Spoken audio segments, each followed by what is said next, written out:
que vous allez bien. Aujourd'hui, je vous retrouve pour une nouvelle vidéo et on va parler de mon 3e et 4e mois de grossesse en une seule vidéo parce que tout simplement, là, mon 3e, enfin, j'arrive quasiment à la fin du 4e mois et voilà, je vais pas vous parler, enfin, je vais pas publier une vidéo du 3e mois or que je suis beaucoup plus avancée, donc je préfère faire une vidéo et regrouper donc le 3e et 4e mois. Alors, ce qui s'est passé donc pendant mon 3e mois de grossesse et que j'ai aussi oublié de préciser lorsque j'ai fait la vidéo sur l'échomorpho, à partir de cette échographie, j'ai arrêté la progestérone. Donc ça, c'est vraiment... Voilà, c'est la libération. Voilà, j'étais vraiment super contente de l'arrêter parce que voilà, même s'il m'avait passé à 2 capsules par jour et que je mettais les 2 le soir, c'est vraiment, mais vraiment pas agréable. Donc ça, c'est vraiment la chose la plus importante pour moi. Aussi, ce qui a été un grand changement radical d'un coup, c'est la fin de ma fatigue. Le 2e mois a été très compliqué juste au niveau de la fatigue. Voilà que j'avais vraiment besoin de la sieste dans la matinée, après mon repas de midi, dans l'après-midi, en début de soirée. Là voilà, ça c'est passé. Voilà, une journée complète, je la tiens très facilement.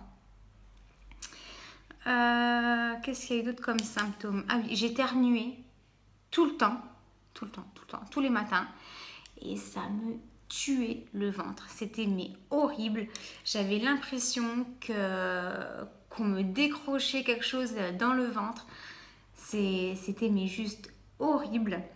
Le pire, c'est que si j'essayais de me retenir, c'était encore pire. J'avais encore beaucoup plus mal, donc je devais vraiment éternuer. Je devais vraiment me lâcher. Ça faisait moins mal, entre guillemets, que si je me retenais, mais voilà. J'ai aussi donc remarqué donc, que mon corps commençait donc à changer et donc mon ventre prenait du volume et mon ventre pousse de travers. Donc j'en ai parlé je crois dans une vidéo précédente. Sur mon côté, ou c'était sur Instagram, je sais plus. Donc mon côté droit, il pousse moins, comment dire, je ne peux pas dire moins bien, mais il est plus plat sur le côté du ventre. Et sur mon côté gauche, mon ventre est bien arrondi. Donc c'est là où il y a mon bébé. Donc c'est normal. Hein. Après, à l'œil nu, ça ne se voit pas. Mais quand je me regarde dans la glace, on voit très bien que le ventre pousse de côté. Et j'ai aussi donc acheté mes premiers vêtements de grossesse durant ce 3e mois parce que là je me sentais plus très à l'aise dans mes jeans ou dans mes shorts. Donc en plus ici après juste il fait encore super beau hein, donc voilà, il fallait absolument que j'investisse dans au moins des pantalons de grossesse pas très épais. Et puis voilà pour les vêtements. J'ai aussi pris une petite taille de poitrine. Donc au lieu de faire un 85B, je suis passée à un 90B. Enfin, j'en avais besoin, mais après c'est pas non plus un changement de fou. Mais voilà, on voyait que ça commençait à déborder, tout ça, donc c'était pas très joli. Et puis j'étais pas très à l'aise non plus de toute façon, donc j'ai passé à une taille supérieure.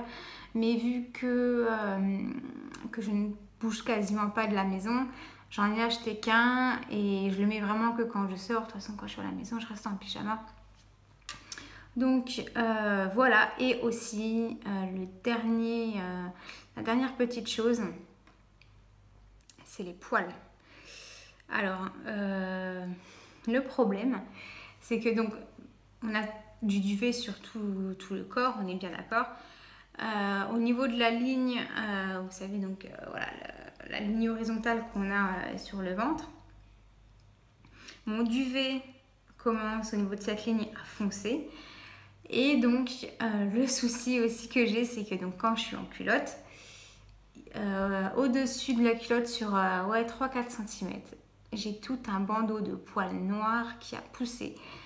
Et il faut absolument ne pas l'enlever parce que ça va être pire après la grossesse. Donc je dois rester comme ça avec voilà, cette bande de poils noirs et très longs surtout. Donc j'ai demandé s'il fallait que je les coupe à des filles sur Instagram. Il y en a 2 ou 3 qui sont esthéticiennes.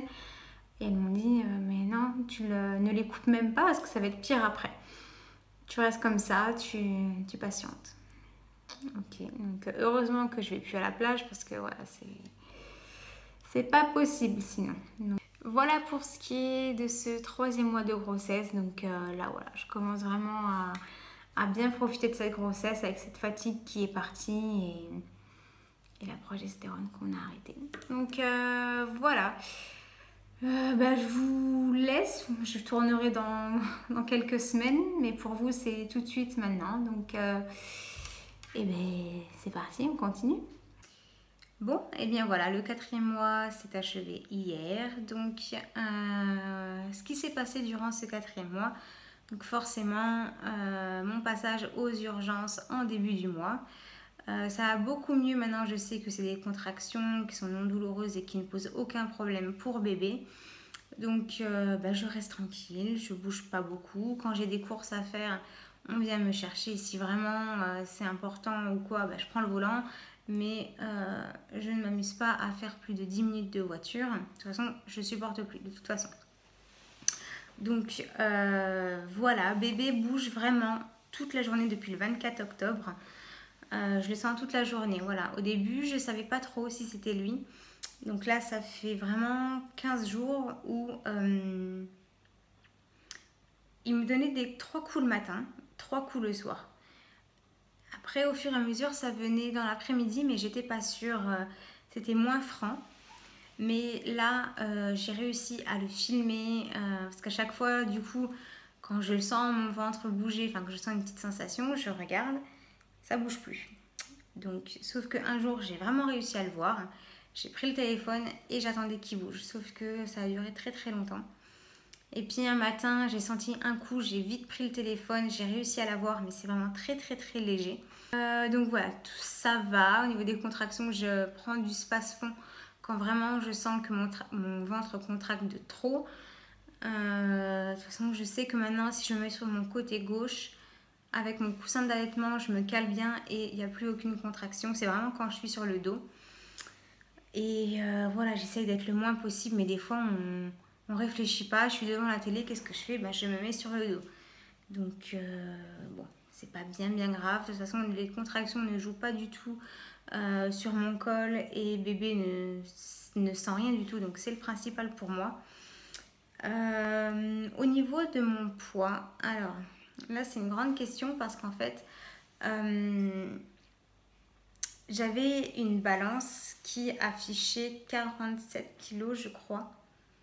J'avais perdu un peu de poids, je crois que j'étais descendue, si je dis pas de bêtises, à 45 kilos en début de grossesse.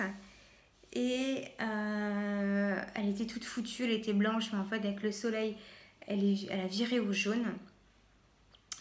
Du coup, j'en ai racheté une digitale, vous savez, sauf que le jour où je l'ai achetée, je monte dessus et là, je vois la barre des 50 qui était déjà franchie. Donc, j'ai dit, oula, de 47, je passe à 50, ça fait peut-être beaucoup. Mais bon, mon ancienne balance était déjà très vieille. À chaque fois, il fallait la régler pour qu'elle soit bien à 0. Donc, je me dis, bon, je pense qu'elle déconnait un petit peu. Donc, du coup, je suis partie sur la base du coup de 47 kg, donc le poids que je faisais avant la grossesse. Et au jour d'aujourd'hui, hier, je me suis pesée et je faisais 51 kg 8 à peu près. Donc, j'ai pas passé la barre des 52. Donc, voilà, j'ai pris 5 kg depuis le début de grossesse. Donc, en 4 mois, c'est 1 kg de trop. Mais vu que je ne bouge quasiment plus, c'est pas pour les 100 pas que je fais dans la maison la journée que ça me fait faire de l'exercice. Donc, bon. Je pense que 5 kilos, c'est pas non plus trop méchant. Après, voilà, j'évite de manger des cochonneries parce que voilà, c'est pas très bon. Vu que j'avais déjà du sucre dans mes urines. Là, je vais en refaire une dans 2 semaines pour voir où est-ce qu'on en est. J'espère que ça va, que j'ai pas trop de sucre. J'essaye de faire le plus attention possible. La semaine, ça va, mais le week-end, c'est un peu plus compliqué vu qu'il y a mon chéri qui est là midi et soir. Mais voilà, après, je ne peux pas non plus trop me priver de tout. Et voilà, il faut quand même que je vive un minimum. Pour ce qui est des symptômes, je fais tout le temps pipi. Là, ça y est, ça n'arrête plus. Surtout le soir, vu que je bouge plus forcément un petit peu plus, vu qu'il y a mon chéri qui est là.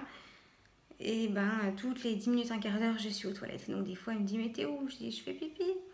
Il me dit, mais encore? Je fais que ça, que ça, que ça. Donc ça a coûté cher en papier toilette, mais bon. Ça, c'est pas bien grave. Le matin, j'ai des remontées acides qui me réveillent carrément. C'est horrible. Moi, j'ai une sensation de vide, voilà, que ça remonte par le nez. Enfin, puis voilà, vous savez ce que c'est une remontée acide. Hein, c'est hyper désagréable. Mais bon, voilà, c'est pas bien méchant. Parce que après, à part les remontées acides, la nuit, je dors hyper bien. J'ai un sommeil qui est vraiment très profond, même si, comme à mon habitude, je me lève une fois par nuit pour aller aux toilettes. Je me rendors tout de suite et je dors super bien. Donc là, ça fait un petit moment maintenant que je dors avec mon coussin d'allaitement. Entre les jambes et je le prends dans mes bras comme ça. Je dors super bien. La nuit, je me réveille. Donc j'ai le coussin. En fait, j'ai mes hanches qui sont encore sur le côté, mon corps sur le dos et mon chéri qui a le coussin d'allaitement dans les bras. Donc bon, est-ce que c'est moi qui lui laisse ou est-ce que c'est lui qui me le pique dans la nuit? Ça, je sais pas. Mais en tout cas, je dors super bien. Voilà. Tout va bien à part le fait que voilà, je peux plus faire grand-chose. On a attaqué la chambre de bébé cette semaine, mais ça va prendre un petit peu de temps vu que je fais quelque chose d'un petit peu personnalisé. Je filme un petit peu à chaque étape de la chambre.